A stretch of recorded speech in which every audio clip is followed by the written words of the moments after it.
और विद्या के द्वारा परलोक की यात्रा मंगलमयी होती है।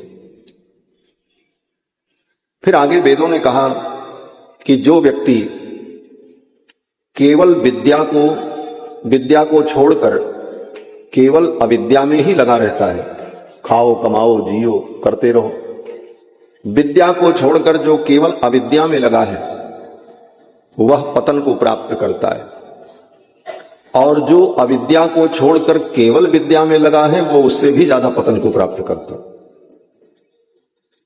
इसलिए वेदों ने कहा अविद्या मृत्युम तीर्थवा विद्या मृतमश्नुते। अविद्या के द्वारा हम मृत्यु का तरण करते हैं, संसार का तरण करते हैं। संसार ही मृत्यु है।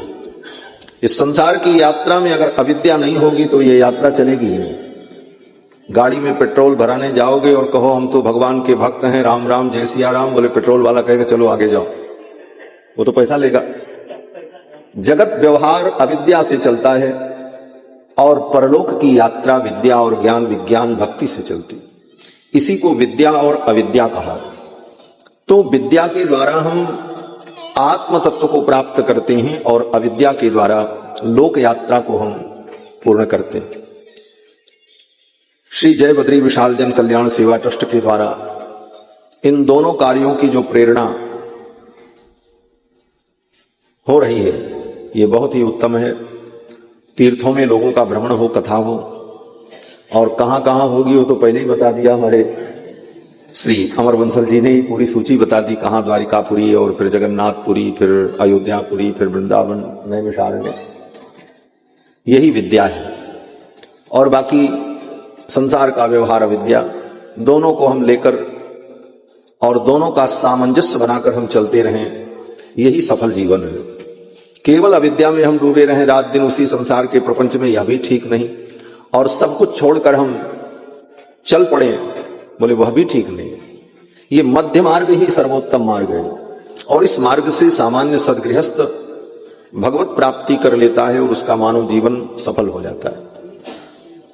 इस जय बद्री विशाल जन कल्याण सेवा ट्रस्ट के अध्यक्ष अमर बंसल जी, सचिव श्री रांति देव जी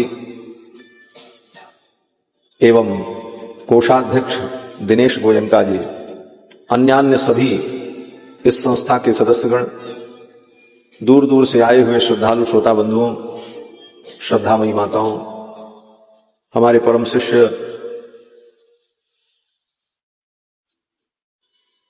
श्री गिरी जी जो कि मध्य प्रदेश से आए हैं, इनके साथ भी बहुत से लोग आए हैं यहां कथा सुनने के लिए। उन सभी का स्वागत है। और बड़ा ही सौभाग्य कि श्री रामेश्वर धाम में भगवान शंकर की पावन सन्निधि में हम लोग 9 दिनों तक रामायण की कथा श्रवण करेंगे। और मैं ये आज पहले दिन ही कहूंगा कि यहां इतना सब कुछ करके, इतनी महंगी व्यवस्था करके, जैसा कि अमर जी ने कहा कि सब कुछ यहां थोड़ा महंगा पड़ा, तो इतनी व्यवस्था के बाद भी अगर आप लोग समय से उपस्थित होकर और पूरा समय कथा में नहीं देंगे तो आपका ये सब प्रयास केवल घूमने का आनंद ही बनेगा और बाकी कुछ नहीं होगा। अगर इतनी दूर आए हैं, इतना प्रयास किया है, तो इसका मुख्य उद्देश्य यही है कि ये 3 घंटे का जो समय कथा का है इसमें कोई भी कमी न होने पाए और कथा में आकर के कोई भी विश्राम न करे। हाँ, विश्राम का मतलब यहां आकर के सोए न मरे। हाँ, नहीं तो दिन में 4 बार नाश्ता करो, खाओ, फिर आकर के कुर्सी पे बढ़िया सो जाओ और फिर महाराज कथा सुनाते रहें। ये सब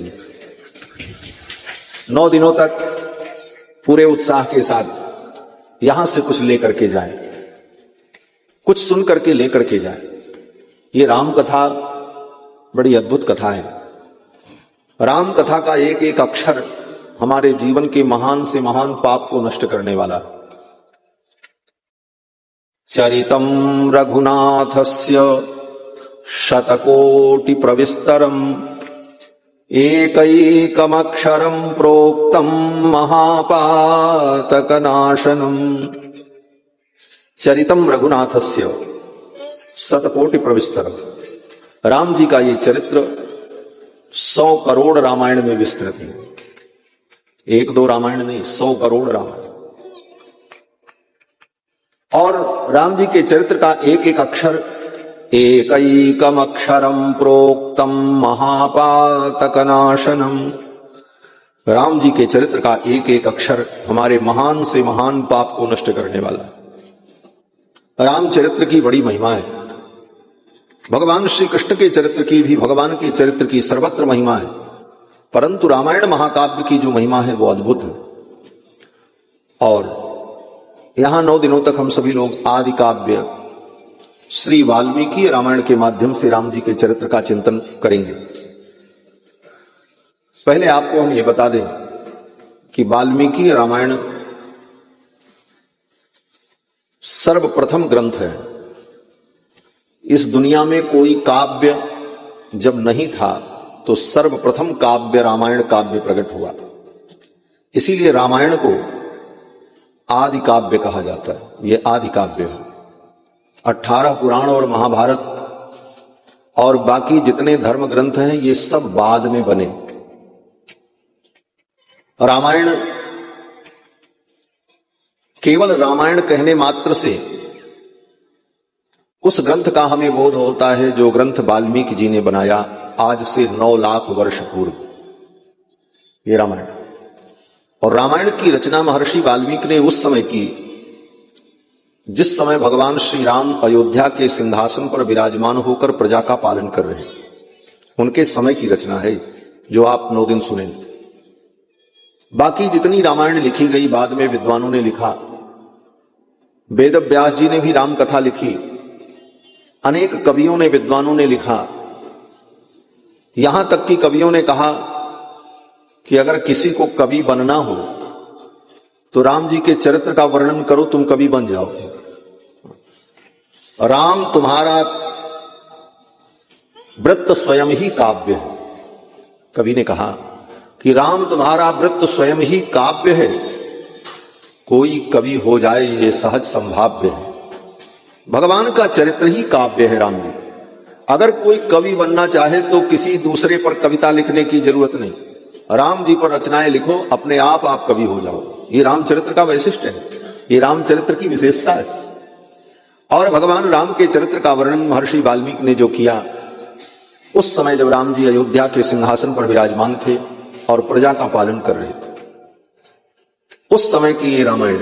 रामायण माने वाल्मीकि जी की रचना। बाकी जितनी रामायण लिखी गई उन रामायणों के आगे पीछे कुछ न कुछ विशेषता लगाई गई। जैसे श्री रामचरितमानस, तो ये क्या है बोले तुलसी कृत रामायण, रामचरितमानस। रामायण एक कवि ने भी लिखा तो उनके रामायण के आगे लिखा गया कंब रामायण। अध्यात्म रामायण, आनंद रामायण, कृत्तिवास रामायण। लेकिन केवल रामायण अगर कहा जाए तो रामायण माने वाल्मीकि जी की रचना, जिसमें 24,000 श्लोक हैं। 24,000 श्लोकों में वाल्मीकि जी ने राम जी के चरित्र का वर्णन किया आज से 9 लाख वर्ष पूर्व। और इसकी यह विशेषता कि इसी रामायण को पढ़कर और इसका चिंतन करके श्री वेद व्यास जी के अंदर इतनी योग्यता प्रकट हुई और ऐसी विलक्षण प्रतिभा प्रकट हुई कि श्री वेद व्यास जी ने 18 पुराण और महाभारत को बनाया। स्वयं वेद व्यास जी कहते हैं कि मेरे पिताजी ने मुझे आज्ञा दी कि बेटा तुम रामायण पढ़ो, अगर तुम ज्ञान चाहते हो। पठ रामायणम व्यास। व्यास जी के पिताजी ने अपने पुत्र व्यास से कहा कि पठ रामायणम व्यास काव्य बीजम सनातनम। ये रामायण काव्य बीज है। दुनिया का जितना काव्य प्रकट होगा इसी से बीज यही है। अगर इसे तुम पढ़ोगे तो तुम्हारे अंदर काव्य लिखने की, ग्रंथ के रचना की शक्ति प्राप्त होगी। और अपने पिता की आज्ञा मान करके वेद व्यास जी ने रामायण का खूब पाठ किया, अनुष्ठान किया। और उसका परिणाम बोले व्यास जी महाराज ने महाभारत जैसे ग्रंथ का निर्माण किया, 18 पुराण लिखा, जिन 18 पुराण में एक भागवत पुराण है जिसको हम सभी लोग सुनते हैं। बद्रीनाथ धाम में भागवत पुराण की रचना कथा हम लोगों ने श्रवण की थी। तो ये रामायण काव्य की बड़ी महिमा है। उस समय जब चर्चा हुई कि 4 धाम में कथा होनी है तो रामेश्वरम में भी कथा होगी, अमर बंसल जी ने, दिनेश जी ने, सबने चर्चा की। तो हमने कहा क्या कथा होगी, कौन सी कथा होगी? बोले भागवत हो जाए। तो हमने कहा भागवत तो बद्रीनाथ धाम में हो गई, अब एक बार राम कथा हो जाए। और हमने ही ये प्रस्ताव किया और इसका कारण यही था, इसका कारण यही था कि रामेश्वरम धाम भगवान श्री राम के चरित्र से जुड़ा हुआ स्थान है। यहीं पर भगवान ने समुद्र का निग्रह किया, सेतु बनाया और अपने हाथों से भगवान शिव की स्थापना करके पूजन किया। धनुषकोटि तीर्थ यहीं पर है।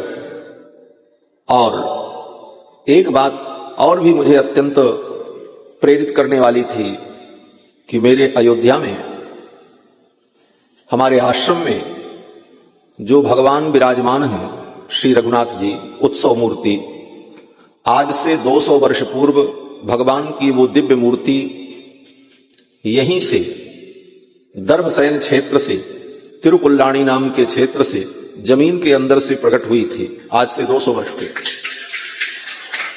और उस समय योगी पार्थसारथी स्वामी जी एक बहुत बड़े विद्वान थे यहाँ के, तमिल के। उन्होंने बैलगाड़ी पर रखकर भगवान को और पूजा करते हुए अयोध्या लेकर के गए थे और भगवान ने कहा था कि हमें अयोध्या में विराजमान करो। और तब से वो भगवान अयोध्या में विराजमान हैं। वो ठाकुर जी हमारे आश्रम में भगवान के गर्भगृह में उत्सव मूर्ति के रूप में उनकी प्रतिष्ठा है। कोई भी उत्सव होता है तो उन्हीं का उत्सव होता है, उन्हीं को झूला पर बैठाया जाता है, उन्हीं का अभिषेक होता है, उन्हीं की यात्रा होती है। तो वे भगवान इसी क्षेत्र से पधारे हैं और आज से 200 वर्ष पूर्व। और उस समय भी उनके प्रकट होने का बड़ा अद्भुत इतिहास है। तमिल में भी है, तेलुगु में भी है, इंग्लिश में भी है।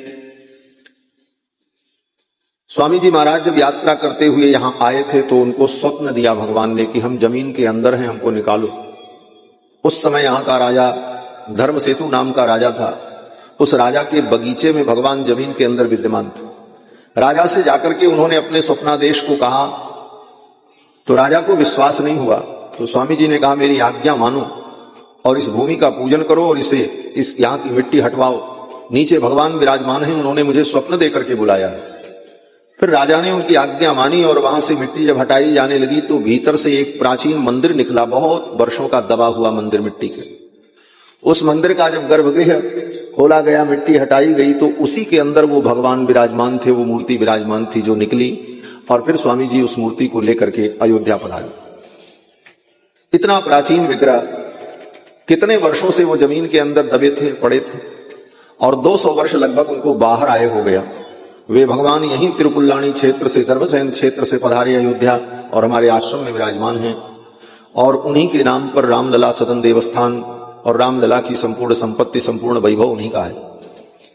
तो अचानक मेरे मन में प्रेरणा हुई कि क्यों न उस क्षेत्र में भी चलकर एक बार राम कथा सुनाई जाए। हमारी तो यही सेवा है। आप लोग तो तन से, धन से, सब प्रकार से भगवान की सेवा करते हो। हमसे तो और कोई सेवा बनती नहीं, एक ही सेवा बनती है, वाणी की सेवा। इसी वाणी से जो भगवान की सेवा कर ले और जनता की सेवा हो, सनातन धर्म की सेवा, ये वाणी की ही सेवा।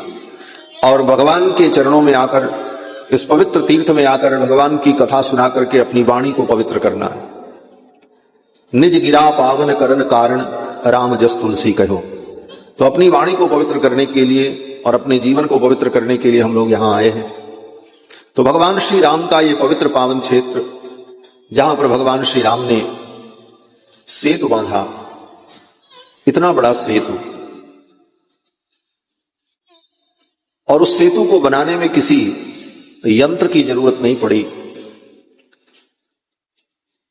120 किलोमीटर चौड़ा और 1200 किलोमीटर लंबा सेतु राम जी ने बनाया था। आज जो सेतु यहां दर्शन करते हैं वो उसका केवल एक टुकड़ा है, छोटा सा टुकड़ा। 100 योजन लंबा पुल भगवान ने बनाया था, क्योंकि भारत की दक्षिण सीमा से लंका 100 योजन की दूरी पर थी। और 100 योजन का मतलब एक योजन में 4 कोस होता है। तो 100 योजन का मतलब 400 कोस, और एक कोस में 3 किलोमीटर होता है, तो 4 तिहाई 12, तो 1200 किलोमीटर लंबा सेतु भगवान ने बनाया और 120 किलोमीटर चौड़ा, क्योंकि इतनी बड़ी वानर सेना को उतरना था। तो अगर पुल पतला होता तो उतरते पार होने में कितने दिन लग जाते हैं, और इतने बड़े सेतु को भगवान ने 5 दिन में बनाया था मात्र। वाल्मीकि रामायण में आगे प्रसंग आएगा। 5 दिन में इतने बड़े सेतु का भगवान ने निर्माण किया, और 5 दिन में सेतु का निर्माण करके जो कार्य भगवान ने किया, ये भगवान की अति मानुष लीला है। अति मानुष लीला का मतलब जो मनुष्य के बस की बात नहीं है, इसीलिए भगवान मनुष्य नहीं है, ईश्वर है, परमात्मा। आजकल के इतिहासकार और तथाकथित बुद्धिजीवी लोग कहते हैं राम तो एक ऐतिहासिक पुरुष थे, एक महापुरुष मात्र थे, बाद में लोगों ने उनको भगवान मान लिया। लेकिन ऐसा नहीं, भगवान ने जो जो चरित्र किया है वो चरित्र मनुष्य का हो ही नहीं सकता, अति मानुष चरित्र। और भगवान श्री राम ने शिव जी की यहां पर स्थापना की, पूजन किया, लोक मर्यादा की स्थापना की। इस विषय को लेकर के भी लोग अनेक प्रकार की चर्चाएं होती हैं। कुछ लोग ये मानते हैं कि भगवान श्री राम ने रामेश्वरम की स्थापना नहीं की, और कुछ लोग मानते हैं कि राम जी ने रामेश्वरम की स्थापना की। पुराणों में और अनेक ग्रंथों में यह प्राप्त है कि राम जी ने अपने कर कमल से रामेश्वरम की स्थापना की, और वाल्मीकि रामायण में भी इसका संकेत है। वाल्मीकि रामायण में स्पष्ट रूप से रामेश्वरम स्थापना की चर्चा वाल्मीकि जी ने नहीं की, लेकिन संकेत किया है महादेवम प्रसादम करो, इन शब्दों के द्वारा। और पुराणों में, अन्य ग्रंथों में रामेश्वरम धाम का जो वर्णन है कि भगवान श्री राम ने अपने कर कमल से भगवान शिव की स्थापना की और पूजन किया और लोक मर्यादा की स्थापना की। ऐसे पवित्र क्षेत्र में हम सभी लोग रामायण की कथा श्रवण करने जा रहे हैं। भगवान श्री राम के समय में ही वाल्मीकि जी ने इस रामायण की रचना की, और इस रामायण की कथा को राम जी ने स्वयं सुना, यह दूसरी विशेषता है। जितनी रामायण है उन रामायण को लोगों ने सुना, लेकिन ये रामायण बोले, इस रामायण को, महाकाव्य को स्वयं राम जी ने अपने दरबार में बैठ करके सुना। और कितने दिनों में? बोले 25 दिनों में, 9 दिन में नहीं, 25 दिन में। भगवान श्री राम के पुत्र कुश और लव राम जी के दरबार में इस रामायण का वर्णन करते, और प्रतिदिन 20 सर्ग की कथा होती थी। और राम जी स्वयं विराजमान हुए, तीनों माताएं विराजमान हुई, कौशल्या, कैकेयी, सुमित्रा, और तीनों बहुएं, श्री उर्मिला जी, श्री मांडवी जी, श्री श्रुति कीर्ति जी। सीता जी उस समय वहां नहीं थी, सीता जी महर्षि वाल्मीकि के आश्रम में। और राम जी के दरबार में कुश और लव ने जब इस कथा का वर्णन प्रारंभ किया तो प्रतिदिन 20 सर्ग की कथा होती, और पूरी रामायण में 500 सर्ग है।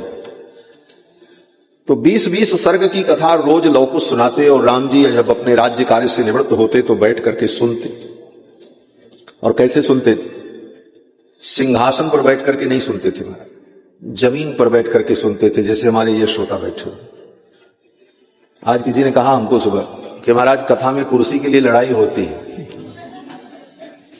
किसी भक्त ने ही कहा, और यही कहा, देखो हम तो कथा में सब बातों को, अनुभव ही तो कथा है। परिस्थितियों में जो बातें निकल करके आती हैं उसी से हम व्यवहार सीखते हैं और उसी से परमार्थ सीखते हैं।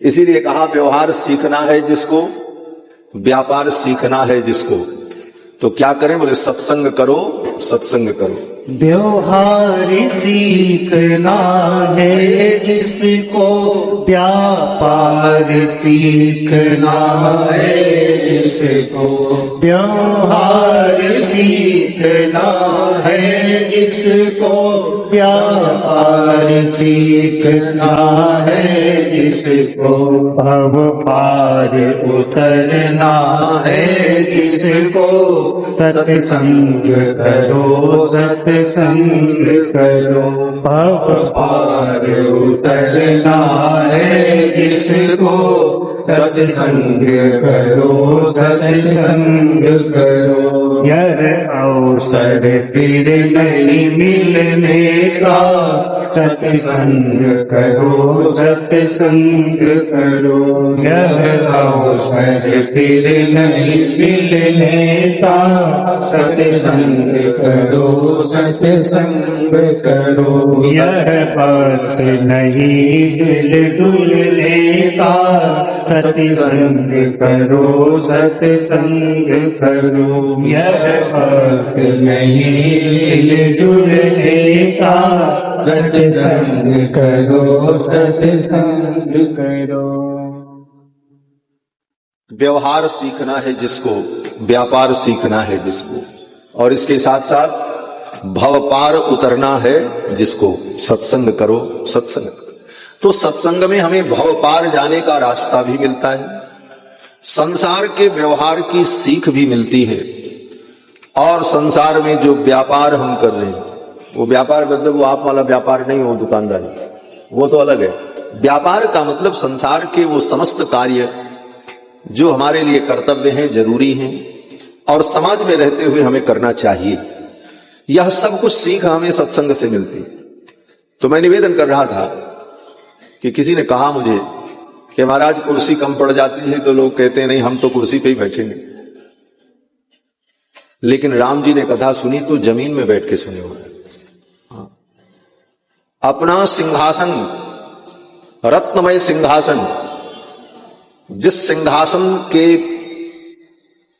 पृष्ठभाग में भगवान के संकल्प से कल्प वृक्ष अपनी छाया प्रस्तुत करता था, वो सिंहासन वैदेही सहितम सुरद्रुमतले हईमे महामंडप मध्य पुष्पक मासने मणिमये वीरासने संस्थितम। मणिमय सिंहासन, जिस सिंहासन पर कल्प तरु की छाया रहती है, ऐसे सिंहासन को छोड़कर रघुनाथ जी आकर के जमीन में बैठकर कथा सुन। और राम जी आकर बैठे कैसे? बोले सचापि राम परिषद गत सनैहि बुभूषया सक्तमना बभूव। सचापि राम परिषद गता, अपने सिंहासन को छोड़ करके भगवान आकर के जमीन में बैठ गए। लोग उस कथा सुना रहे और बैठे भी तो कैसे? बहुत लोग कुर्सी छोड़ते भी हैं ना, तो उसका भी बेनिफिट चाहते हैं लोग, हमको समझें कि हाँ कुर्सी त्याग रहे हैं। हाँ, बड़ी विडंबना है। मानव मानसिकता कितनी विलक्षण है, लेकिन राम जी ने ये नहीं देखा कि हम सिंहासन छोड़ करके नीचे बैठेंगे तो लोग मेरी और बड़ाई करेंगे, इसलिए हम सबको दिखा करके और तब सिंहासन छोड़ करके जमीन में बैठे।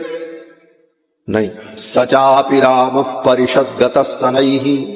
वाल्मीकि जी लिखते हैं कि राम जी इतने धीरे से उठे सिंहासन से कि कोई उनको समझ नहीं पाया और श्रोता लोग बैठे थे, किसी का ध्यान राम जी की तरफ नहीं गया और धीरे से आकर के राम जी साधारण लोगों के बीच में बैठ गए और बैठ करके कथा को श्रवण करने।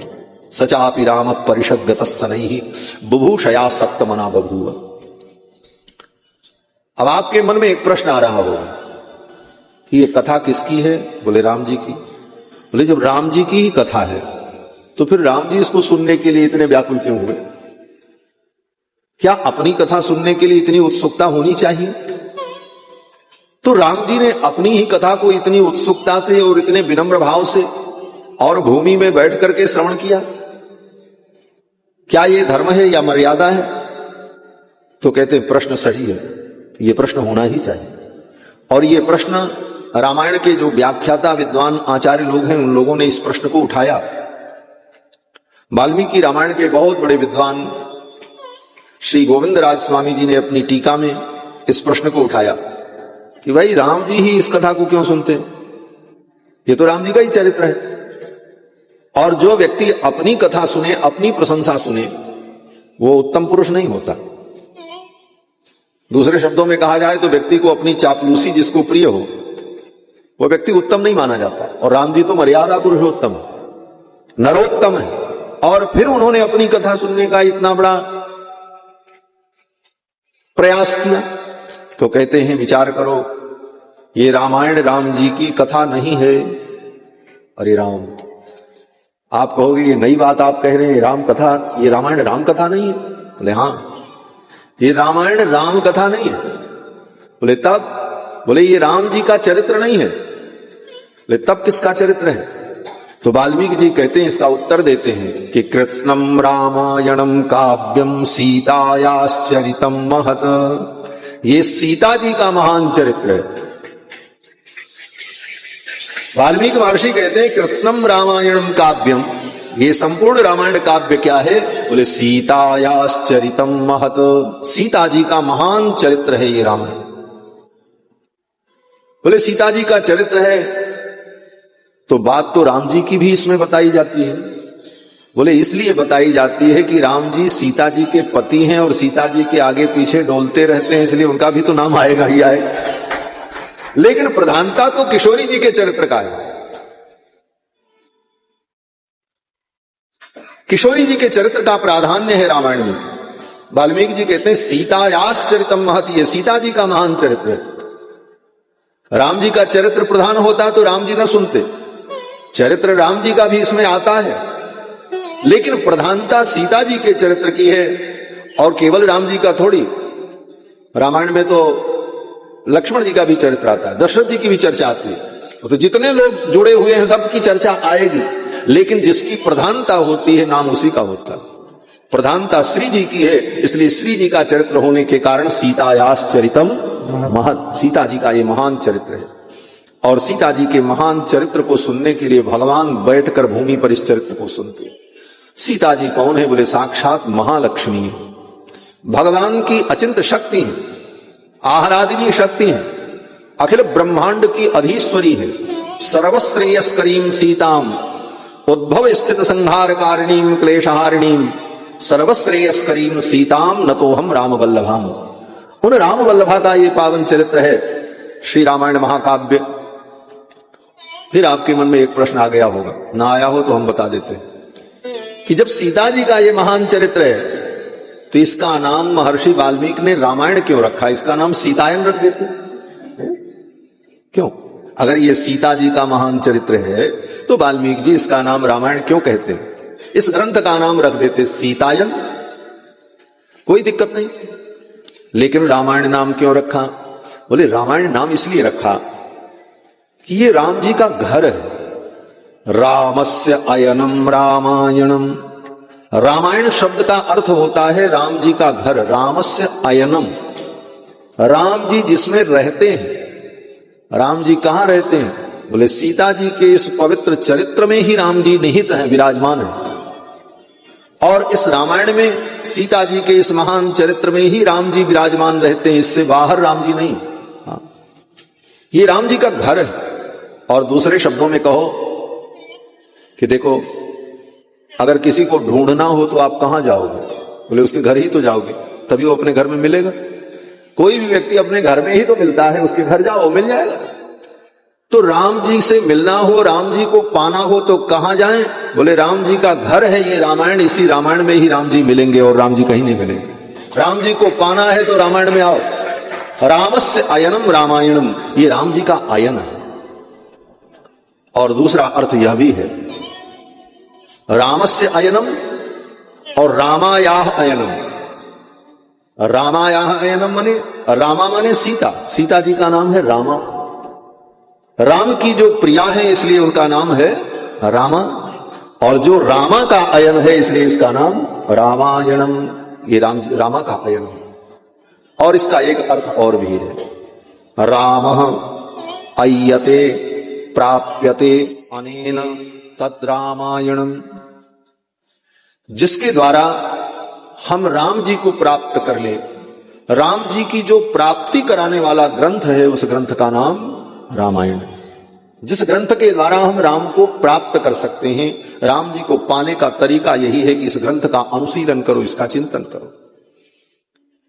रामायण महाकाव्य महर्षि वाल्मीकि ने त्रेता युग में लिखा और लिख करके भगवान श्री राम के पुत्र कुश और लव को पढ़ाया, और फिर कुश और लव ने इस कथा को राम जी के दरबार में सुनाया, और तब ये चरित्र सार्वजनिक हुआ और सभी लोगों ने इसको जाना। श्रीमद् वाल्मीकि रामायण की रचना वाल्मीकि जी ने क्यों की, इसका कारण क्या था, यहां से चर्चा प्रारंभ होती है। एक दिन महर्षि वाल्मीकि अपनी कुटिया में बैठे हुए थे। उसी समय देवर्षि नारद वाल्मीकि जी की कुटिया में आए। ये वाल्मीकि महर्षि, इनके विषय में भी अनेक प्रकार की बातें समाज में चर्चा में आती रहती हैं,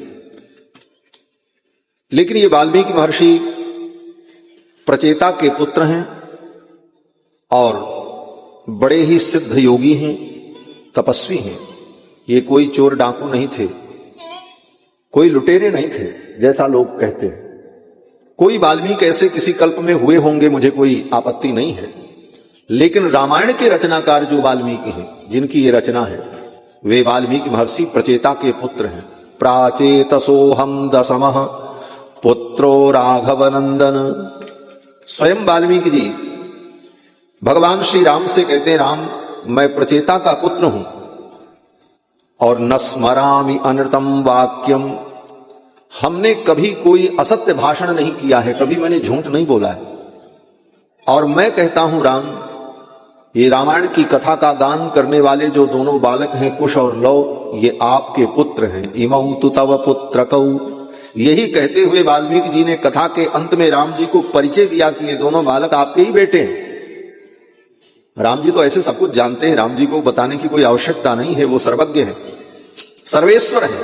परंतु लीला में जब कथा कुश और लव ने सुनाई और कथा जब समाप्त हुई, तब वाल्मीकि जी पीछे से पहुंचे और वाल्मीकि जी ने भगवान श्री राम से कहा, रघुनंदन आपके चरित्र का, इस रामायण काव्य का जो वर्णन किया है इन दोनों बालकों ने, ये दोनों बालक आपके ही पुत्र हैं और सीता ने इनको जन्म दिया है मेरे आश्रम में। तो ऐसे महर्षि वाल्मीकि चोर और डाकू नहीं हो सकते। महर्षि वाल्मीकि बड़े दीर्घजीवी महर्षि हैं। महर्षियों का जीवन बहुत दीर्घ काल का, हजारों हजारों वर्ष, लाखों लाखों वर्ष इनकी आयु, और यत्र तत्र विचरण करते हुए जीवन व्यतीत करते, कहीं पर 2 वर्ष, कहीं 4 वर्ष, कहीं 10 वर्ष, कहीं 50 वर्ष रहकर साधना भजन उपासना में महर्षि लोग लगे रहते। इसीलिए महर्षियों के आश्रम पूरे भारत में पाए जाते हैं। अभी आप जाओ तो पूरे भारत में 50 स्थान पर महर्षि वाल्मीकि का आश्रम मिलेगा। आपके पंजाब में भी, एक बार मैं लुधियाना में गया तो वहां गांव के पास में एक बहुत बड़ा आश्रम, मंदिर, तीर्थ, लोगों ने कहा ये वाल्मीकि महर्षि का आश्रम है, वाल्मीकि जी यहां रहते। चित्रकूट में भी वाल्मीकि जी का आश्रम। तो महाराज इतने जगहों पर वाल्मीकि जी के आश्रम हैं, इतने जगहों पर वाल्मीकि जी कैसे रहे? बोले जैसे आज के युग में एक महात्मा के अनेक आश्रम होते हैं। चित्रकूट में भी आश्रम है, हरिद्वार में भी आश्रम है, अयोध्या में भी है, वृंदावन में भी है, बद्रीनाथ धाम में भी है। कभी 10 दिन 15 दिन उस आश्रम में महात्मा रहते हैं, कभी 50 दिन वहां रहते हैं। तो सब आश्रम तो उन्हीं का। उसी प्रकार महर्षि लोग भी कभी कहीं रहते, कभी कहीं रहते, इसलिए उस क्षेत्रों में, उन क्षेत्रों में उनके आश्रम की चर्चा और प्रतिष्ठा आज भी होती है। तो महर्षि वाल्मीकि बहुत जगहों पर निवास किए, लेकिन जब राम जी का राज्याभिषेक हुआ अयोध्या में, तो वाल्मीकि जी अयोध्या के सन्निकट आ गए और अयोध्या से लगभग 30 किलोमीटर की दूरी पर एक नदी प्रवाहित होती है जिसका नाम तमसा है। अमर बंसल जी ने कहा कि एक कथा अयोध्या में भी होगी, जब अयोध्या में होगी तब इन सब जगहों का आप दर्शन करना। तमसा नदी अयोध्या से लगभग 30 किलोमीटर की दूरी पर प्रवाहित होती है।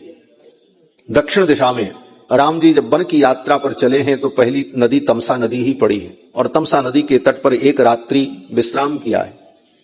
वहीं तमसा नदी के तट पर आकर के महर्षि वाल्मीकि रहने लगे। चित्रकूट में स्थित जो वाल्मीकि हैं, चित्रकूटे स्थित एव वाल्मीकि ही राम राज्य काले तमसा तीर मागतः। चित्रकूट में निवास करने वाले जो वाल्मीकि जी पहले चित्रकूट में थे, लेकिन राम जी का जब राज्य अभिषेक हो गया तो अयोध्या में आ गए। तमसा तीरमागतः, और तमसा के तट पर, तमसा नदी के तट पर कुटिया बना करके रहने लगे, भजन करने। एक दिन सवेरे सवेरे संध्या वंदन पूजा पाठ करके निवृत्त जब हुए वाल्मीकि जी, उसी समय अकस्मात वाल्मीकि जी के आश्रम में देवर्षि नारद का आगमन हुआ। देखो, देवर्षि नारद के आगमन से ही भगवान की कथा गतिमान होती है।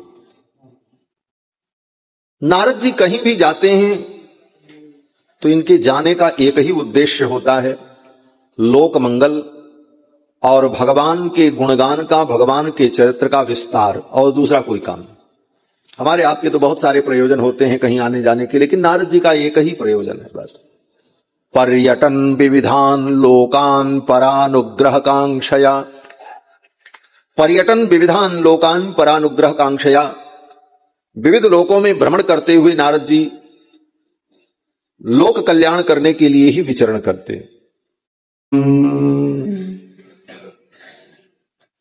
आज के इस सत्र में परम श्रद्धेय श्री अजय याग्निक जी पधारे, आपका स्वागत, अभिनंदन। और अभी 2 महीने पूर्व आपने अमरकंटक में श्री राम कथा का आयोजन किया था और आप ही उसके यजमान थे। हनुमान जी थे, आप भी हनुमान जी के ही स्वरूप हो गए हैं सुंदरकांड करते करते। तो 5 दिवसीय राम कथा पंचामृत 5 दिन तक अमरकंटक में श्री राम कथा हुई, खूब आनंद हुआ। और रामेश्वरम की कथा में आप पधारे, आपका स्वागत। और विशेष सूचना आपको दें, आपका परिचय देने की आवश्यकता नहीं है, सारी दुनिया जानती है। विश्व के अनेक देशों में आपने सुंदरकांड का सुंदर गायन किया है, जो चैनल के माध्यम से, यूट्यूब के माध्यम से, अन्य माध्यमों से आप सभी ने देखा भी होगा। तो मैं चाहूंगा कि आप इतनी दूर जब पधारे हैं, आए हैं, तो हम लोग भी आपका लाभ ले लें। और लाभ यही होगा कि कल की कथा में, कल तो सायंकालीन सत्र में कथा रहेगी और प्रातःकालीन सत्र में 9 बजे से 9:30 बजे से 9 बजे से 2 घंटे का सुंदरकांड का पाठ, रामायण की कथा हो और इसमें सुंदरकांड का पाठ हो। और इसी व्यास मंच से, व्यासपीठ से आप सुंदरकांड का पाठ करेंगे और आप सब लोग उनके साथ पाठ करेंगे। इसीलिए मैंने पहले ही कह दिया था, यहां आए हैं, समय से नाश्ता भोजन कर लीजिए और अधिक से अधिक लाभ लीजिए। हाँ, ऐसा ना हो कि सवेरे 9 बजे तक आप खा पी करके तैयार ही ना हो पाए। समय से सारे काम करके आप इसका लाभ लें जिस लिए आए। बाकी भोजन पानी तो सब चलता ही रहेगा, व्यवस्था तो सब बहुत बढ़िया की है, खूब आपको जलेबी खिलाएंगे महाराज अमर बंसल जी, चिंता मत करिए। और फिर दिल्ली फरीदाबाद वाले तो सब खाने पीने में, खिलाने में बड़े उदार हैं, कोई उदारता की कमी नहीं। लेकिन इसके साथ साथ आत्मा को भी आहार देने की आवश्यकता है, जिसकी चर्चा मैंने प्रारंभ में की। ये भजन पूजन सत्संग ये आत्मा का आहार है, और आत्मा को अगर समय समय पर आहार न मिले तो ये आत्मा कमजोर हो जाती है। इसीलिए लोगों की आत्मा मर जाती है महाराज। लोग कहते हैं इनकी आत्मा मर गई है। आत्मा का मरने का यही मतलब है कि जिसके जीवन में अध्यात्म नहीं है, सत्संग नहीं है, भक्ति नहीं, उसकी आत्मा मर चुकी। मर चुकी का मतलब उसके अंदर न संवेदना है, न उसके अंदर दया है, न उसके अंदर करुणा है, न उसके अंदर सत्य है। ये सारे सद्गुण उसके जीवन में प्रतिष्ठापित नहीं हो पाते, और ऐसे व्यक्ति को ही कहा जाता है कि इनकी तो आत्मा मर चुकी है। तो आत्मा को मरने मत दो, आत्मा को जिंदा रखो। और आत्मा जिंदा रहेगी और बलवती रहेगी, तभी आत्मा भगवान के चरणों में पहुंचेगी। वेदांत में कहा कि नायम आत्मा बलहीनेन लभ्यः, बलहीन आत्मा को परमात्मा की प्राप्ति नहीं होती, ये वेद ने कहा। नायम आत्मा बलहीनेन लभ्यः। तो क्या पहलवान को भगवान मिलेंगे? बड़े बॉडी बिल्डर को भगवान मिलेंगे? कहते नहीं, नायम आत्मा बलहीनेन लभ्यः। जिसकी आत्मा बलवती नहीं होगी उसको भगवान नहीं मिलेंगे। तो आत्मा को बलवती बनाना है, आत्मा को बलवान बनाना है, तो आत्मा को तो भोजन देना पड़ेगा। और आत्मा का भोजन ये सत्संग है, भगवान का भजन, भगवान का नाम, भगवान की कथा, यही आत्मा का आहार है और समय समय पर यह प्राप्त होता रहे। तो कल सुंदरकांड का आप सभी लोग पाठ करेंगे और सुंदरकांड की पुस्तक जिसके पास हो पुस्तक लेके बैठेंगे। नई पुस्तक होगी तो थोड़ा आप लोग बड़े बुद्धिमान हैं, मोबाइल से सारा काम कर लेते, मोबाइल में ही सुंदरकांड डाउनलोड कर लीजिएगा। हाँ, नेट से सब मिल जाता है आजकल, तो मोबाइल में ही सारा काम, उसी से पाठ हो जाएगा। तो कल सुबह 9 बजे सुंदरकांड के पाठ में हम सभी लोग सम्मिलित होंगे। आइए कथा में आगे चलते हैं। तो मैं निवेदन कर रहा था कि देवर्षि नारद महर्षि वाल्मीकि के आश्रम में पधारे और नारद जी के आगमन का एक ही उद्देश्य था, लोक मंगल, लोक कल्याण। पर्यटन विविधान लोकान परानुग्रह कांक्षया। नारद जी जो पर्यटन करते हैं उनके पर्यटन का केवल एक उद्देश्य लोक मंगल, परानुग्रह कांक्षया, अन्य लोगों पर अनुग्रह करने के लिए। संतों के घूमने का यही उद्देश्य होना चाहिए। संतों के घूमने का उद्देश्य यह नहीं होना चाहिए कि हम धन बटोरेंगे, हम प्रतिष्ठा बटोरेंगे, हम लोगों को जोड़ेंगे। बोले ये संतों के घूमने का उद्देश्य नहीं है। संतों के घूमने का उद्देश्य तो लोक मंगल, परानुग्रह, बस।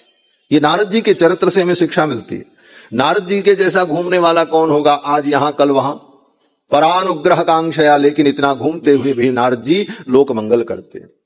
नारद जी महर्षि वाल्मीकि के आश्रम में आए। थोड़ा आवाज ठीक करो भैया।